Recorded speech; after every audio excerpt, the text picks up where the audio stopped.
ஏதோ பிரச்சனை பண்ணுறாங்கன்னு நினைக்கிறேங்க. பிளாஸ்டிங் அப்படின்னாரு. எனக்கு வந்து ஐயோ இவனோ குண்டு வச்சுட்டான் போல அப்படின்னு நினச்சிட்டு பார்த்துடுறோம். இதோ வெடிச்சிச்சு பாருங்க. சவுண்டு பொறுமையாக தான் வரும். மூணாவது ஒருத்த பார்த்தா என்னங்க பண்ண முடியும்?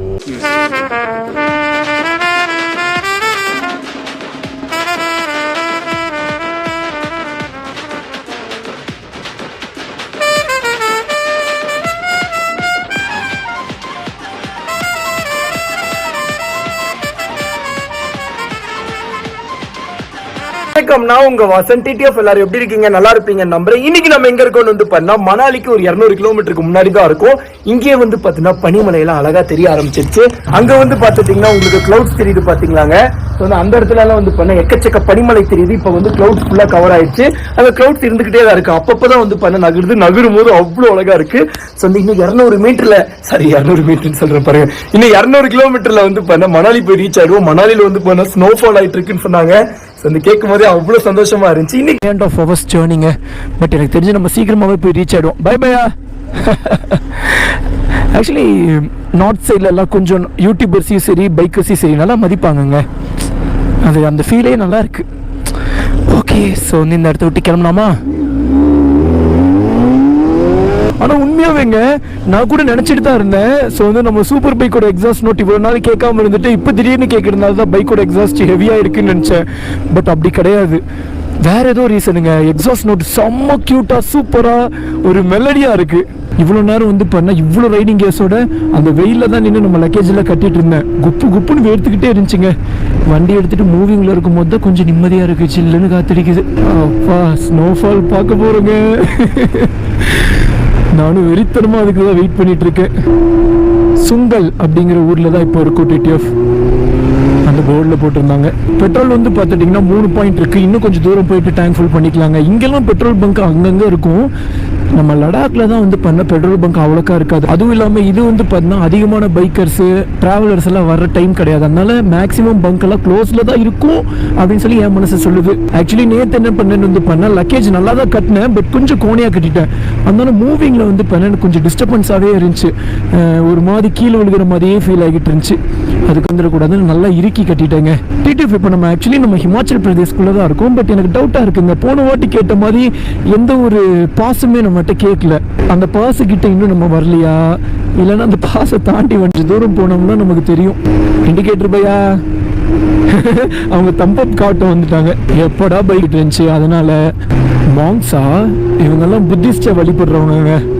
இன்னும் நம்ம நிறைய பேரை பார்க்கலாம் இந்த மாதிரி. ஏன் வந்து பண்ண இந்த சைட்ல புத்தாவை நம்புறவங்க ரொம்ப ஜாஸ்தி. நம்மளை பொறுத்தளவுக்கு எல்லா சாமியும் ஒரே சாமி தாங்க. எல்லா சாமியுமே நான் கும்பிடுவேன். போலீஸ் ஸ்டேஷன்ல வந்து பாத்தீங்கன்னா பெயிலுக்கு வந்து நம்ம கையெழுத்து போடணும். அந்த கையெழுத்து போடுற ஃபார்ம்ல வந்து பாத்தீங்கன்னா ஃபில்அப் பண்ணணும். ஆனா நம்ம ஃபில்அப் பண்ண மாட்டோம். போலீஸ் அண்ணாவே எல்லாமே கேட்டு ஃபில்அப் பண்ணிப்பாங்க. ஸோ அந்த மாதிரி நம்ம இப்போ நிறைய பேருக்கு ஒரு கேள்வி வரலாம், என்னன்னு வந்து பண்ணா அது எப்படி மறக்க முடியும் அப்படின்னு சொல்லி. உண்மையாவே நான் மறந்துட்டேங்க. ஏன் வந்து பண்ணா நம்ம வீட்லயே இருக்கிறது இல்ல. மேபி நம்ம வீட்லயே இருந்த வண்டியில வந்து பண்ணா 2 பெட்ரோல் பாயிண்ட் தாங்க இருக்கு. அதனால எங்க பெட்ரோல் பங்க் வந்தாலும் ஜம்மு நிறுத்தி பெட்ரோல் அடிச்சுட்டு கிளம்பிடலாம். டிடிஎஃப் டைம் எவ்வளோ ஆச்சுன்னா 4:10 ஆச்சு. இனி எவ்வளவு கிலோமீட்டர்ஸ் இருக்குன்னா 110 கிலோமீட்டர்ஸ் தான் இருக்கு. இப்போ நம்ம எந்த ஊர்ல இருக்கோம்னு வந்து பாத்தீங்கன்னா மாண்டி அப்படிங்கிற ஊர்ல தான் இருக்கும். போன வாட்டி நம்ம டெல்லியில இருந்து மணாலி போகும்போது மாண்டியில தான் ஸ்டே பண்ணியிருந்தோம். இந்த ஊர்ல தான். இன்னும் நம்ம மணாலிக்கு எவ்வளோ கிலோமீட்டர்ஸ் இருக்குன்னு சொல்லி நான் ஆல்ரெடி சொல்லியிருப்பேன். 110 கிலோமீட்டர் தாங்க இருக்கு. இந்த 110 கிலோமீட்டர்ல ஜம்முன்னு போய் ரீச் ஆயிடலாம். பட் வர்ற வழியில எங்கேயுமே பனிமலையை பார்க்க முடியலைங்க. நம்ம இருந்த ரூம்ல கூட வந்து பனிமலையை பார்க்க முடிஞ்சது. ஆக்சுவலி நமக்கு பனிமலை வந்து பின்னாடி தான் இருக்கு போல. இன்னும் நிறைய தூரம் போனதான் ஒரு வேளை பனிமலை வரும் போல. டக்குன்னு வண்டியை கொஞ்சம் லெஃப்ட் சாச்சிடலாம். இது என்னப்பா அரண்மனை மாதிரி இருக்கு பில்டிங்கு. சிங்கத்தோட இதெல்லாம் இருக்குங்க. மணாலி 107 கிலோமீட்டர்ஸ். இருங்க, இந்த பில்டிங்கை பார்த்து போயிடுவோம். ரொம்ப நேரம் நிற்க வேணாம். சரியான தூசி டிடிஎஃப். இங்கெல்லாம் ரோடு வந்து கொஞ்சம் அங்கங்கன்னு மோசமாக தான் இருக்கு. பட் ரொம்ப மோசமாக இருக்குன்னு சொல்லிடக்கூடாது. கொஞ்சம் தாங்க அங்கங்கே மோசமாக இருக்கு. இங்கெல்லாம் கொஞ்சம் வேலை செஞ்சுட்டு இருக்காங்க. ஸோ வந்து லெஃப்ட் சைடில் சூப்பராக ஆறு போக ஆரம்பிச்சிருச்சுங்க. இதுக்கப்புறம் வந்து பார்த்தீங்கன்னா இதே மாதிரி தான் ஆறு போய்கிட்டே இருக்கும். இங்கே சரியாக நான் நோட் பண்ணது கிடையாது. மணாலியில் தான் இந்த மாதிரி எக்கச்சக்கமாக நோட் பண்ணியிருக்கேன். சூப்பராக இருக்குங்க ஆறு எல்லாமே. மூக்குக்குள்ளே ஏறுதுப்பா வைசர் க்ளோஸ் பண்ணாலும். பாபு வா வா வா வா வா வா போய்கிட்டே இரு, நிக்காத.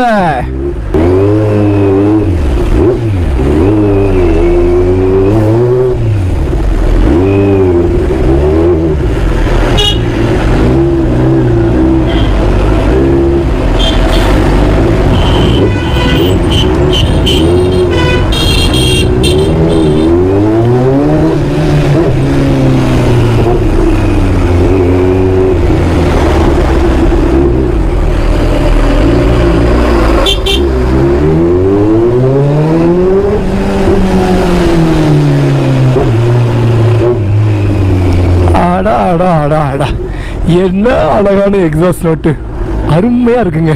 ஒரு குட்டி கேப் கிடைக்க மாட்டேங்குதுப்பா.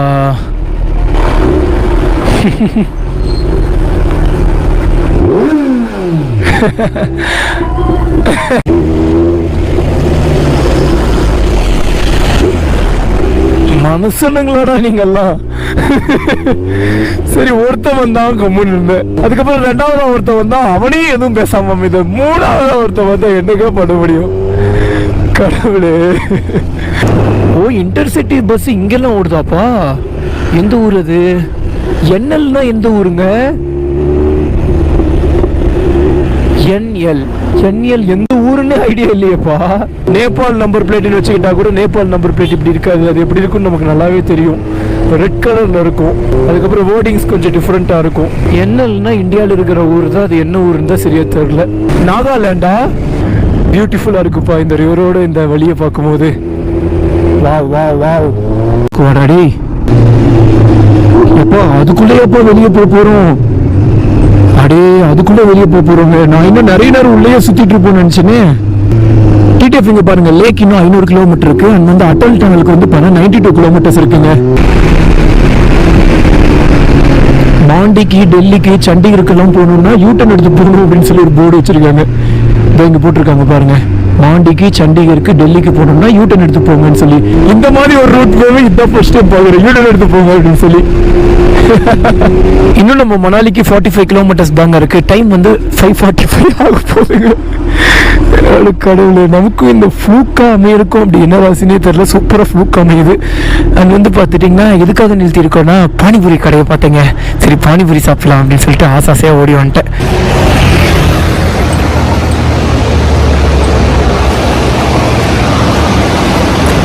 பூரியோட டேஸ்ட் கொஞ்சம் வித்தியாசமா இருக்குங்க.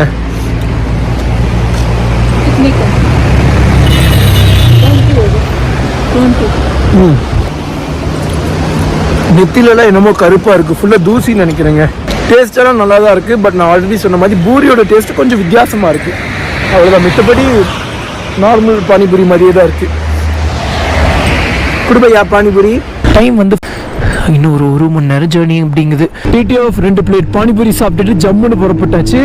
இந்த பானிபூரி கடையில் சரியான ஒரு அட்ராசிட்டி நடந்துச்சு. அது என்னன்னு இப்போ நான் சொல்கிறேன். ஒரு பிளேட்டு சாப்பிட்டு முடிச்சுட்டு 2வது பிளேட்டு கேட்டேன். அப்படி கேட்டுட்டு இருக்கும்போது வந்து இப்போ நான் சும்மா கொஞ்சம் இங்கிலீஷு அப்படி இப்படின்னு சொல்லி மிக்ஸ் பண்ணி தானே பேசுவேன்.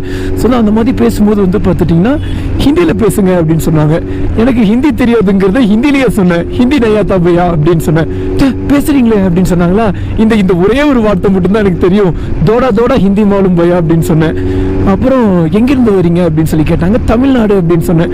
தமிழ்நாட்டுல ஹிந்தி பேசுவாங்களே அப்படின்னாங்க. நான் என் மனசுக்குள்ள ஆட நீ வேற ஏயா, ஹிந்தி எல்லாம் நம்ம தமிழ்நாட்டுல துளி கூட பேச மாட்டாங்க அப்படின்னு சொல்லி நினைச்சிட்டு இருந்தா அதை ஓப்பனா சொல்ல முடியாதுல்ல உங்ககிட்ட. ஏன்னா சொல்லி புரிய வைக்க நமக்கு மொழி தெரியாதுல்ல.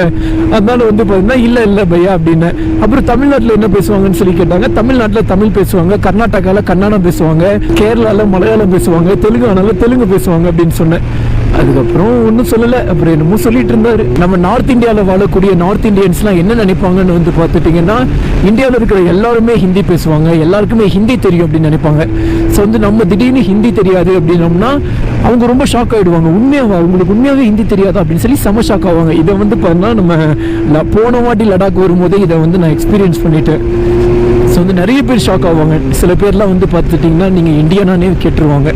ஸோ வந்து நம்ம ஃபாரினரு, அதனால தான் நமக்கு ஹிந்தி தெரியாது, அதனால நீங்கள் இந்தியனானே ஓப்பனாக கேட்டுருவாங்க.